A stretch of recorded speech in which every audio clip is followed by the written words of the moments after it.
Good morning students. पिछले video को आगे बढ़ाते हुए आज हम कृषक असंतोष के कारण पढ़ेंगे। इस अध्याय में आंद्रे बिते कृषक असंतोष के कारणों का विश्लेषण करते हैं। कृषक क्षेत्र में व्याप्त सामाजिक असमानताओं और इनके संबंध में जागरूकता बढ़ने के कारण वर्तमान समय में कृषक असंतोष बढ़ता जा रहा है। ग्रामीण क्षेत्रों में छोटे किसानों, काश्तकारों तथा पट्टेदारों पर खेती करने वालों और भूमिहीन श्रमिकों के जीवन में अनेक अभाव पाए जाते हैं। उनके अस्तित्व की दशाएं शोचनीय है एवं जीवन की सामान्य सुख सुविधाओं से भी वे वंचित रहते हैं। ऐसी स्थिति में उनमें असंतोष का पाया जाना स्वाभाविक है। यद्यपि राजनीतिक आंदोलनों में इन लोगों में अपने अस्तित्व की दशाओं के प्रति जागरूकता उत्पन्न करने के प्रति विशेष भूमिका निभाई गई है। कृषक असंतोष सामान्यतः लोगों की भौतिक दशाओं से संबंधित है। जैसे जैसे समाज के कमजोर वर्गों की भौतिक दशाओं में गिरावट आती जाती है, वैसे वैसे सामाजिक असंतोष भी बढ़ता जाता है। भौतिक दशाओं में सुधार होने से कमजोर वर्गों में पाया जाने वाला असंतोष कम होता है और उनमें सहयोग उत्पन्न होता है। यह भी सही है कि वर्तमान में ग्रामीण क्षेत्रों में हरित क्रांति के कारण स्थिति में सुधार हुआ है। खाद्यान्नों का उत्पादन भी बढ़ा है तथा लोगों ने नवीन तकनीक, उपकरणों, रासायनिक खादों, उन्नत बीजों आदि को अपनाना प्रारंभ कर दिया है। साथ ही लोगों का यह अनुभव भी है कि वर्तमान में सामान्य व्यक्ति की आय, उनके वेतन, मजदूरी व भत्ते बढ़े हैं। लेकिन इससे हमें यह नहीं समझ लेना चाहिए कि इन भौतिक दशाओं में होने वाले सुधार से सामाजिक असंतोष समाप्त प्राय हो जाता है। वास्तविकता इसके कुछ विपरीत है। आज भी कोई भूमिहीन जबरन भूमि पर कब्जा करने का प्रयास करता है तो कई भूस्वामी अपने काश्तकार को भूमि पर से बेदखल करने पर लगा हुआ है।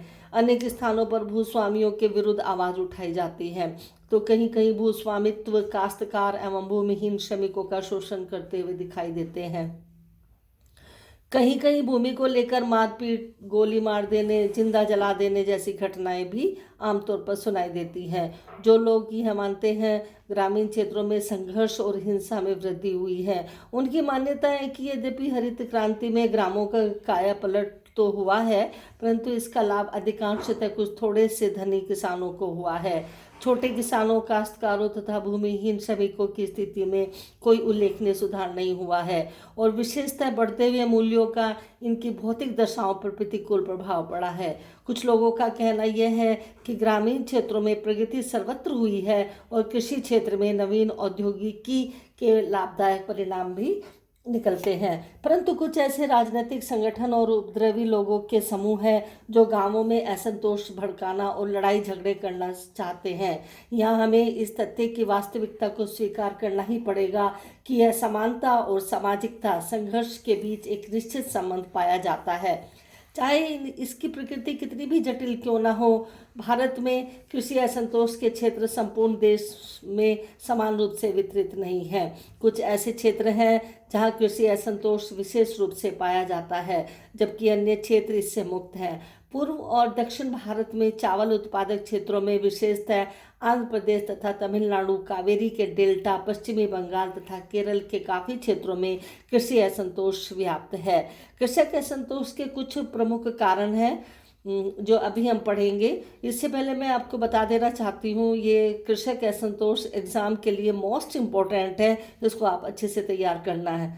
इसके जो प्रमुख कारण हैं उसमें पहला कारण है कृषक असंतोष का प्रमुख कारण ग्रामीण क्षेत्रों में आय के विभिन्न स्रोतों का असमान वितरण है। ग्रामीण क्षेत्रों में सामान्यतः दो शक्तिशाली श्रेणियों के लोग मिलते हैं, जिसमें से एक में भूस्वामी एवं संपन्न आर्थिक किसान आते हैं, दूसरे में साहूकार तथा बड़े व्यापारियों को रखा जा सकता है। यद्यपि ये लोग ग्रामीण जनसंख्या का बहुत छोटा सा भाग है, किंतु फिर भी ये गांव की आर्थिक, सामाजिक और राजनीतिक संरचना में काफ़ी प्रभावशाली हुए हैं। ग्रामीण क्षेत्रों में स्रोतों के असमान वितरण से हमारा तात्पर्य आय की असमानता व जीवन की भौतिक दशाओं से जिन लोगों के पास भूमि नहीं है और या जो दूसरों की भूमि पर मजदूरी करते हैं, वे साधारणतः आर्थिक दृष्टि से कमजोर होते हैं और एक अभाव में जीवन व्यतीत करते हैं। पट्टेदारी, बटाईदारी व मजदूरी के रूप में खेती करने वालों को सामान्यतः अनिश्चितता और असुरक्षा का सामना करना पड़ता है। इन लोगों द्वारा उत्पादित वस्तुओं के अधिकांश भाग पर भूस्वामियों और साहूकारों का अधिकार हो जाता है। स्वयं की आवश्यकताओं की पूर्ति के लिए इन लोगों के पास अपनी उपज का बहुत थोड़ा सा हिस्सा बचता है। इन सब में भी मजदूरों की हालत सबसे खराब है। भारतीय कृषक संरचना की यह एक अत्यंत विडंबनापूर्ण स्थिति है कि कृषि कार्यों में सबसे अधिक काम करने वाला व्यक्ति सबसे अधिक गरीब रहता है। जो किसी भी तरह कृषि का कोई भी कार्य नहीं करता, वे अपने उत्पादन के बल पर और अधिक अमीर होते चले जाते हैं। सामान्यतः जो लोग स्वयं अपनी भूमि पर खेती करते हैं, उनके पास इतना भी पैसा नहीं बच पाता है कि वे अच्छी किस्म की खाद, बीज व उपकरणों को खरीद सके, और ऐसी स्थिति में उत्पादन बढ़ाने की उन्हें कोई वास्तविकता प्रेरणा नहीं मिलती। इस प्रकार स्पष्ट है कि आय के विभिन्न स्रोतों के असमान वितरण के कारण उस भूस्वामी, मालिक या बड़े किसान एवं पट्टेदार, बटाईदार व कृषक श्रमिक की आय और जीवन के रहन सहन एवं भौतिक दशाएं में काफ़ी अंतर पाया जाता है। फलस्वरूप कृषक असंतोष का पैदा होना स्वाभाविक है। हम नेक्स्ट वीडियो में पढ़ेंगे अगला, फिर हम इसका दूसरा मुख्य कारण और इसके 3 मुख्य कारण है जिसको हम नेक्स्ट वीडियो में पढ़ेंगे। धन्यवाद।